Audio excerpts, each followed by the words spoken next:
The ডিবেটে আপনাদের স্বাগত। আজ আমরা কথা বলছি এশিয়ান পেইন্টসের অর্থবর্ষ ২০২৬-এর প্রথমার্ধের আর্থিক ফলাফল নিয়ে। কোম্পানিটি এমন একটা সময়ে অসাধারণ পারফরমেন্স দেখিয়েছে যখন উম, পুরো বাজারই বেশ দুর্বল। ঠিক তাই। আর এখানেই কিন্তু মূল প্রশ্নটা উঠে আসছে। আমাদের আজকের আলোচনার কেন্দ্রবিন্দু হল এশিয়ান পেইন্টসের এই যে সাফল্য, এটা কি সত্যিই তাদের অভ্যন্তরীণ শক্তিশালী কৌশলের ফল, যেমনটা তাদের ম্যানেজমেন্ট দাবি করছে, নাকি এর পেছনে বাজারের অনুকূল পরিস্থিতি, মানে ধরুন কাঁচামালের দাম কমার মতো বাহ্যিক কারণগুলোই আসল ভূমিকা পালন করছে? আমাদের হাতে যে তথ্য আছে তা কিন্তু দুটো ভিন্ন দিকেই ইঙ্গিত করে। আমার অবস্থান এক্ষেত্রে খুব পরিষ্কার। আমি মনে করি এ পারফরম্যান্স কোম্পানির ব্র্যান্ডে বিনিয়োগ, তাদের ইনোভেশন এবং পরিষেবার মতো অভ্যন্তরীণ স্তম্ভগুলোর ওপর ভিত্তি করেই। মানে এটা একটা সুচিন্তিত সাফল্যের কাহিনী, এটা হঠাৎ করে পাওয়া কোনো সাফল্য নয়। আর আমি বিষয়টাকে একটু অন্যভাবে দেখছি। আমার মতে এই বৃদ্ধিটা আসলে অনুকূল বাহ্যিক পরিস্থিতি আর বলা যায় বেশ আগ্রাসীভাবে বাজারের অংশীদারিত্ব দখলের একটা কৌশলের ফল, যা কোম্পানির প্রিমিয়াম ব্র্যান্ড হিসেবে নিজেদের প্রতিষ্ঠা করার যে দাবি সেটার সঙ্গে ঠিক খাপ খায় না। বেশ, তাহলে আমার যুক্তিটা দিয়েই শুরু করি। কোম্পানির ম্যানেজমেন্ট কিন্তু খুব পরিষ্কার করে বলেছে যে তাদের এই সাফল্য বাজারের অবস্থার ওপর নির্ভরশীল নয়, বরং এটা সম্পূর্ণভাবে তাদের অভ্যন্তরীণ উদ্যোগের ফল। তারা ৫টা প্রধান স্তম্ভের কথা বলেছে যা তাদের এই জায়গায় নিয়ে এসেছে। প্রথমত, ব্র্যান্ড তৈরিতে বিপুল বিনিয়োগ। তারা শুধু বিজ্ঞাপন দিচ্ছে না, গ্রাহকদের সঙ্গে সরাসরি একটা যোগাযোগ তৈরি করছে। দ্বিতীয়ত, ইনোভেশন, মানে নতুন পণ্য থেকে তাদের মোট রাজস্বের ১৫% বেশি আসছে, যা বিশাল একটা ব্যাপার। তৃতীয়ত, বিউটিফুল হোমস সার্ভিসের মতো পরিষেবা। এটা শুধু পেইন্ট বিক্রি করা নয়, গ্রাহকের বাড়ি সাজানোর পুরো দায়িত্ব নেওয়া। চতুর্থত, আঞ্চলিক কৌশল। তারা সারা দেশে একই নীতি চালাচ্ছে না, প্রত্যেক অঞ্চলের জন্য আলাদা মার্কেটিং প্ল্যান তৈরি করছে। আর সবশেষে B2B বা প্রাতিষ্ঠানিক ব্যবসা, যেখানে তারা বড় বড় প্রজেক্টে কাজ করছে। দেখুন, দ্বিতীয় ত্রৈমাসিকে এই যে 10.9% ভলিউম বৃদ্ধি, এটা কিন্তু এমনি এমনি আসেনি। এটা তাদের ব্র্যান্ড আর প্রিমিয়াম ফিনিশের উপর জোর দেওয়ারই ফল। আর একই সাথে তাদের গ্রস মার্জিন 43.7% পৌঁছেছে, যা গত বছরের তুলনায় 270 বেসিস পয়েন্ট, সোজা কথায় 2.7% বেশি। এটা প্রমাণ করে যে তারা শুধু বিক্রি বাড়াচ্ছে না, লাভও করছে। আর তাদের সোর্সিং ও উৎপাদন ব্যবস্থাপনা কতটা দক্ষ। আমি আপনার পয়েন্টগুলো মানছি, আর সংখ্যাগুলো সত্যিই প্রশংসার যোগ্য। কিন্তু আমার মনে হচ্ছে আপনি গল্পের সবচেয়ে গুরুত্বপূর্ণ অংশটা হয়তো এড়িয়ে যাচ্ছেন। আমার মতে এই শক্তিশালী পারফরম্যান্সের পেছনে সবচেয়ে বড় চালিকা শক্তি হল কাঁচামালের দাম কমে যাওয়া। এটা তো সম্পূর্ণ একটা বাহ্যিক সুবিধা, তাই না? দ্বিতীয় ত্রৈমাসিকে কাঁচামালের দাম প্রায় 1.6% কমেছে। এটা হয়তো শুনতে খুব বেশি মনে হচ্ছে না, কিন্তু পেইন্ট ইন্ডাস্ট্রিতে, যেখানে কাঁচামালের খরচ মোট খরচের প্রায় ধরা যায় 60-70%, সেখানে এইটুকু পরিবর্তনও মার্জিনের উপর বিশাল প্রভাব ফেলে। বিষয়টা তাহলে কি দাঁড়াচ্ছে?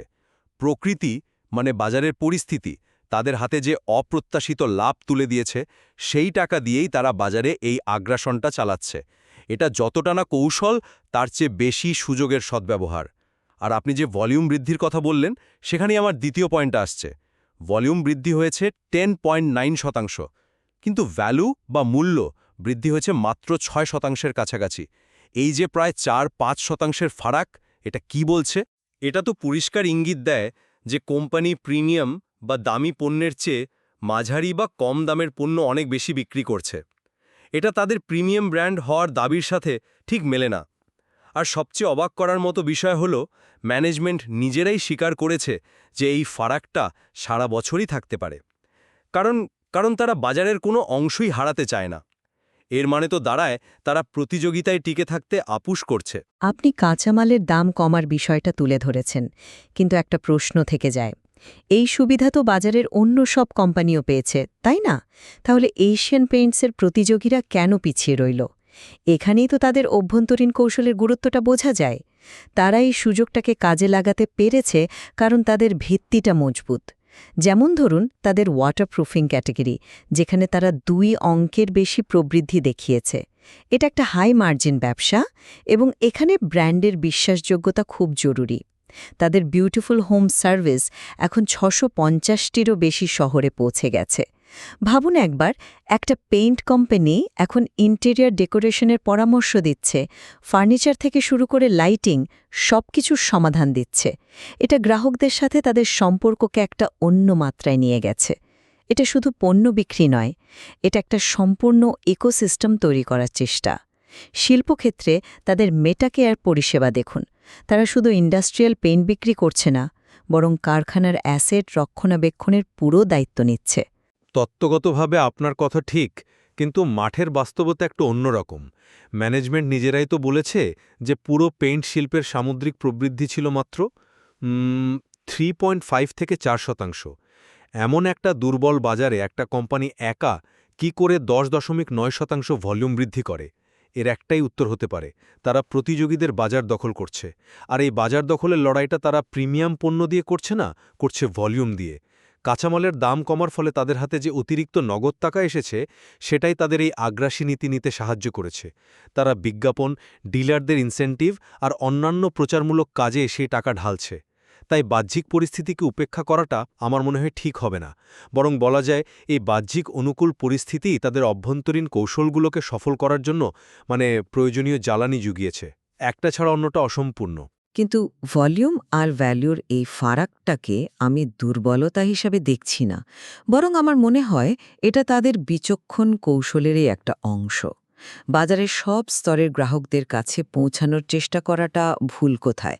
এটা তাদের বাজারের ওপর পূর্ণ নিয়ন্ত্রণ রাখতে সাহায্য করে এবং কোনো নির্দিষ্ট সেগমেন্টের ওপর নির্ভরশীলতা কমায়। ম্যানেজমেন্ট তো এটাও বলেছে যে তারা প্রিমিয়াম পণ্যের প্রচারের মাধ্যমেই পণ্যের মিশ্রণ বা প্রোডাক্ট মিক্স উন্নত করার চেষ্টা করছে। যেমন এই ত্রৈমাসিকে বর্ষার কারণে সাধারণত বাইরের দেওয়ালের রঙের কাজ কম হয়।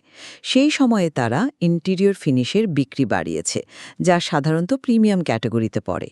এটা প্রমাণ করে যে তারা পরিস্থিতি অনুযায়ী নিজেদের কৌশল বদলাতে পারে এবং লাভজনক সেগমেন্টে ফোকাস করতে পারে। এটাকে আপোষ না বলে অভিযোজন বা অ্যাডাপ্টেশন বলাই কি বেশি যুক্তিযুক্ত নয়?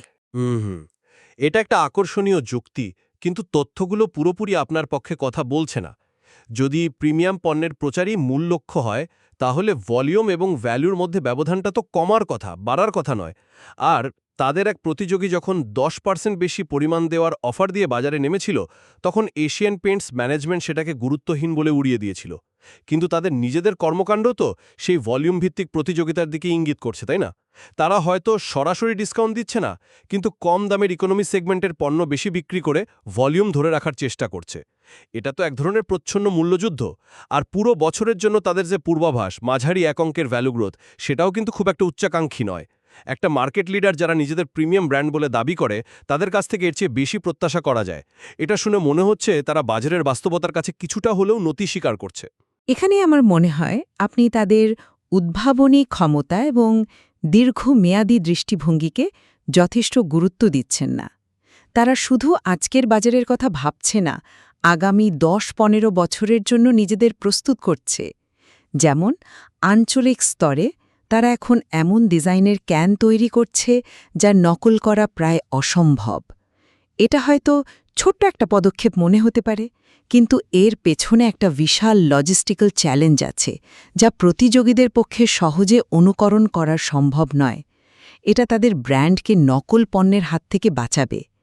এর চেয়েও বড় উদাহরণ হল তাদের ভ্যামওয়ে প্রকল্প। এটা একটা বিশাল বিনিয়োগ, যার মাধ্যমে তারা পরবর্তী প্রজন্মের ইমালশন তৈরি করতে পারবে। এই প্রযুক্তি তাদের কাঁচামালের জন্য বাইরের দেশের ওপর নির্ভরশীলতা কমাবে এবং পণ্যের মানকেও অনেক উন্নত করবে। এটা তাদের প্রযুক্তিগতভাবে অন্যদের থেকে এতটাই এগিয়ে রাখবে যে তখন আর ভলিউম বা ভ্যালুর এই ছোটখাটো বিতর্কগুলো প্রাসঙ্গিকই থাকবে না। এটা ভবিষ্যতের বাজারের জন্য নিজেদের প্রস্তুত করার একটি দূরদর্শী কৌশল। উদ্ভাবন নিঃসন্দেহে গুরুত্বপূর্ণ, আমি সেটা অস্বীকার করছি না। ভ্যাম প্রকল্পের মতো বিনিয়োগ প্রশংসার যোগ্য। কিন্তু প্রশ্নটা হলো, তাদের সব উদ্ভাবন বা সম্প্রসারণের চেষ্টা কি সফল হচ্ছে? এখানেই তাদের হোম ডেকোর ব্যবসার ব্যর্থতার প্রসঙ্গটা চলে আসে। তারা নিজেদের দেশের 1 নম্বর ইন্টিগ্রেটেড হোম ডেকোর প্লেয়ার বলে দাবি করে, কিন্তু তাদের কিচেন ও বাথ সেগমেন্টে আয় গত বছরের তুলনায় কমে গেছে। ম্যানেজমেন্ট স্বীকার করেছে যে তাদের 4টি বড় হোম ডেকোর ব্যবসার মধ্যে শুধুমাত্র ওয়েদার সেল মানে দরজা ও জানালা সেটাই ভালো পারফর্ম করেছে। বাকিগুলো হয় সাপাট বা নেতিবাচক। এটা কি প্রমাণ করে? এটা প্রমাণ করে যে পেইন্টস ব্যবসার সাফল্য অন্য ক্যাটাগরিতে সহজে স্থানান্তর করা যায় না। এটা অনেকটা মানে একজন সেরা ক্রিকেট ব্যাটসম্যানকে ফুটবল খেলতে বলার মতো। একই ব্র্যান্ড, কিন্তু খেলার মাঠ সম্পূর্ণ আলাদা, এবং তাদের সেই অভিজ্ঞতা বা দক্ষতা নেই। এই ব্যর্থতা তাদের সম্প্রসারণ কৌশলের একটা বড় সীমাবদ্ধতা তুলে ধরে, আর প্রমাণ করে যে তাদের সব কৌশল বাস্তবে সমানভাবে সফল হচ্ছে না। এটা তাদের সার্বিক সাফল্যের গল্পটিকে কিছুটা হলেও প্রশ্নবিদ্ধ করে। পরিশেষে আমার বক্তব্য হল, এশিয়ান পেইন্টস একটি কঠিন এবং প্রতিকূল বাজারেও নিজেদের পথ তৈরি করেছে।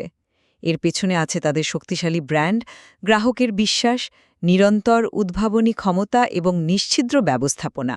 ভলিউম বৃদ্ধি এবং মার্জিন বৃদ্ধি দুটোই একসাথে অর্জন করা প্রমাণ করে যে তাদের কৌশল কতটা ভারসাম্যপূর্ণ। কাঁচামালের দাম কমার মতো বাহ্যিক সুবিধা হয়তো ছিল, কিন্তু সেই সুযোগকে কাজে লাগানোর জন্য যে দক্ষতা এবং পরিকল্পনা দরকার, সেটাই তাদের অন্যদের থেকে আলাদা করে দিয়েছে। তারা বর্তমানের চ্যালেঞ্জ মোকাবেলা করার পাশাপাশি ভবিষ্যতের জন্য বিনিয়োগ করছে। আর আমার সারসংক্ষেপ হল, তাদের পারফরম্যান্স অবশ্যই প্রশংসনীয়, কিন্তু এর পেছনের কারণগুলো সরল নয়। কাঁচামালের অনুকূল পরিস্থিতি তাদের হাতে একটা অপ্রত্যাশিত সুযোগ তুলে দিয়েছে, যা তাদের আগ্রাসী হতে এবং বিনিয়োগ করতে সাহায্য করেছে। ভলিউম ও ভ্যালুর মধ্যকার ব্যবধান এবং হোম ডেকর ব্যবসায় তাদের সংগ্রাম, এই দুটো বিষয়ে ইঙ্গিত দেয় যে তাদের সাফল্যের গল্পে কিছু ফাঁক রয়েছে। এটা কেবল অভ্যন্তরীণ কৌশলের বিজয় নয়, বরং পরিস্থিতি, সুযোগ এবং কৌশলগত আপোষের একটি জটিল মিশ্রণ। তাদের প্রিমিয়াম ব্র্যান্ডের পরিচয় এবং ভলিউম চালিত বৃদ্ধির মধ্যে একটা সূক্ষ্ম টানাপোড়েন কিন্তু চলছে। এই আলোচনা থেকে এটা স্পষ্ট যে এশিয়ান পেইন্টসের পারফরমেন্সকে একাধিক দৃষ্টিকোণ থেকে বিশ্লেষণ করা সম্ভব। একদিকে তাদের কৌশলগত দক্ষতা এবং দীর্ঘমেয়াদী পরিকল্পনা, অন্যদিকে বাজারের পরিস্থিতি এবং কিছু ক্ষেত্রে তাদের সীমাবদ্ধতা। একদম।